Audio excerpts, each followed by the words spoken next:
If you're following hair science, you already know that female hair loss isn't just male pattern baldness with a different name. The mechanism is very distinct, and the treatment approach should be as well. Let's break it down. Most of what we know about hair loss, most of the studies, most of the drugs, most of the advice was built around men. And if you're a woman dealing with thinning hair and you're treating it like male hair loss, you're most likely making it worse. I want to show you why female hair loss is fundamentally different, what the actual causes are ranked by evidence, and what the science says actually works. Let's dive in. Why is female hair loss not the same as male hair loss? Let's start with the obvious one. Men typically lose hair in a pattern. The temples recede, the crown thins. It's predictable. It follows the Norwood scale. Women almost never lose hair that way. Female pattern hair loss, or androgenetic alopecia in women, is diffuse. It spreads across the entire top of the scalp, and it's graded very differently on something called the Ludwig scale. Grade 1 is mild widening of the part line. Grade 2 is noticeable thinning with the part line becoming see-through. And grade 3 is significant density loss across the crown. But the frontal hairline is usually preserved. And that alone should tell you the mechanism is not identical. Now, here's where it gets counterintuitive. Most women with female pattern hair loss have completely normal androgen levels. Normal testosterone, normal DHT. The problem isn't excess androgens, it's follicle sensitivity. The receptors on the hair follicle are simply more responsive to normal hormone levels. It's a very different problem than what most men are dealing with. And then there's also the trigger landscape. Women are far more likely to experience stress-induced shedding or because of hormonal events that men don't go through. Pregnancy, postpartum, perimenopause. These aren't just variations on male hair loss. They're entirely different conditions that happen to share a symptom. So right from the start, the diagnostic approach has to be different. And if the diagnosis is different, the treatment strategy should be as well. By the way, the ASLF Formula's Hair Growth Boost Serum is sponsoring today's video. It's a multi-pathway scalp serum targeting the stuff that we've been talking about: scalp microcirculation and follicle signaling. It's powered by Densital and Bicopil. I take this in combination with oral minoxidil, and it's been working very well for me, and it's for men and women. Check it out at aslfformulas.com or on Amazon. Okay, on to the causes ranked by evidence. Let's break it down. Number 1, androgenetic alopecia, or female pattern hair loss. This is the most common cause. It affects roughly 30 million women in the US alone. The mechanism is follicle miniaturization. DHT binds to androgen receptors and the follicle gradually shrinks, which produces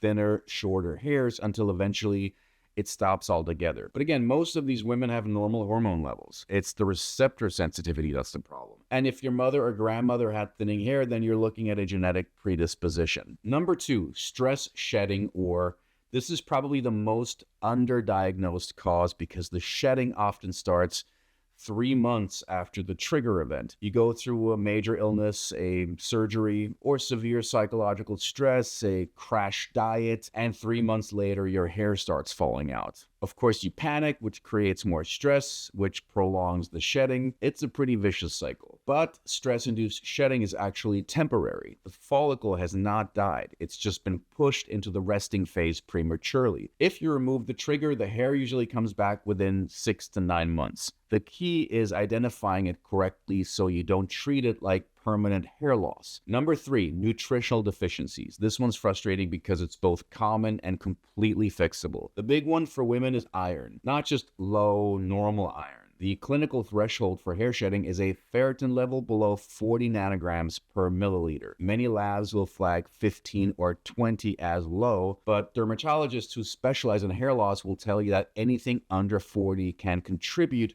to shedding. Also, vitamin D, zinc, and B12 are important. They're not usually the primary driver though, but a deficiency in any of them makes everything else worse. And number 4, hormonal shifts: perimenopause, menopause, PCOS, and thyroid. When estrogen drops during perimenopause, the relative effect of androgens increases. It's not that your testosterone went up, it's that estrogen's protective effects went down. PCOS creates a different problem: elevated androgens driving a male-like thinning pattern. And thyroid dysfunction can cause diffuse shedding that looks exactly like stress-induced shedding. Before taking any supplement, though, you should test your levels. Don't just guess, get the blood work. A bit more about today's sponsor, the Hair Growth Boost Serum by ASLF Formulas. The core active is Denzidol, a patented and award-winning microalgae complex that's been studied for its role in supporting follicle activity and scalp microcirculation. In comparative studies, Denzidol has been shown to promote a 4-fold increase in hair density compared to epidermal growth factor and a 2-fold increase compared to minoxidil. The serum pairs Denzidol with Bicapil, a botanical complex studied for its role in activating follicle stem cells and prolonging the anagen or growth phase of the hair cycle. Go to aslfformulas.com or check it out on Amazon. Okay, on to what actually works, the evidence tier list. So you've identified what's likely causing your hair thinning. Now what? Let's go tier by tier, from strongest evidence to supportive only. Tier 1, gold standard, topical minoxidil 5%. It's the only FDA-approved treatment for female pattern hair loss. The mechanism is straightforward. It prolongs the anagen or growth phase and improves microcirculation to the follicle. It's been studied for decades. It works. Now, a few things you need to know. The foam formulation tends to be less irritating than the liquid, especially if you have a sensitive scalp. And there's something called the dread shed, an initial increase in shedding during the first few weeks, which sucks. But it's actually a good sign. It means that your resting follicles are being pushed into the growth phase. Oral minoxidil at low doses, we're talking 0.6 to 2.5 milligrams, has growing evidence behind it, but it's off-label. The safety profile looks promising, but there are real risks to be aware of, including increased heart rate, fluid retention, and unwanted hair growth on the face and body. I use oral minoxidil and I've not had any of these side effects, but this is a conversation with your dermatologist. It's not DIY. Okay, tier 2, growing evidence, reasonable to consider. This is an androgen receptor blocker that's been studied specifically in women for decades. It's particularly useful when there's a hormonal component, PCOS or perimenopausal thinning. It reduces androgen activity at the follicle. It's not FDA approved for hair loss specifically, but the body of evidence is substantial. Next, PRP, or platelet-rich plasma. Your own blood is drawn, it is spun down to concentrate the platelets, and then it is injected into the scalp. The growth factors in those platelets signal follicles to stay in the growth phase. Some studies show meaningful density improvements. One thing worth knowing before you spend real money on this, our plasma tends to get less potent as we age, unfortunately,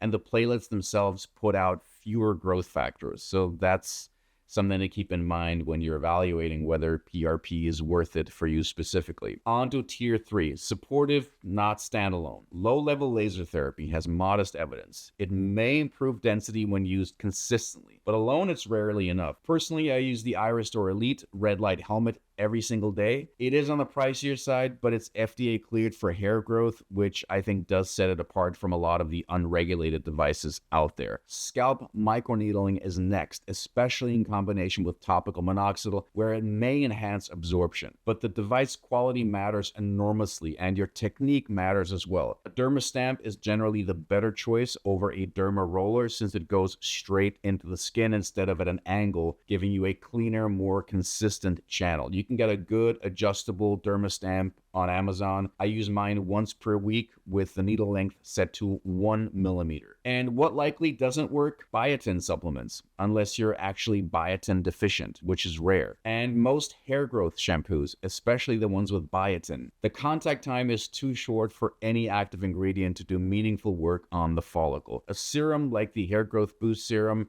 is way more effective. So what do you actually do? Here's your action plan. Step 1, get blood work. Ferritin, TSH, vitamin D, a full hormone panel. Don't treat your hair loss blindly. If your ferritin is 25 and you're shedding, fixing that alone might solve 80% of your problem. Step 2, if your pattern is diffuse shedding that started suddenly, especially after an illness or surgery or major stress, then it's stress-related shedding. Address the trigger, support your body nutritionally, and give it 3 to 6 months. Patience, unfortunately, is part of the protocol. Step 3, if you're diagnosed with female pattern hair loss, start minoxidil 5% once daily. If it's tolerated, add microneedling every 1 to 2 weeks. Take progress photos every 3 months. Same lighting, same angle, because you won't notice the improvements day to day, but the photos do not lie. Step 4, if the shedding is rapid, patchy, which could signal alopecia areata.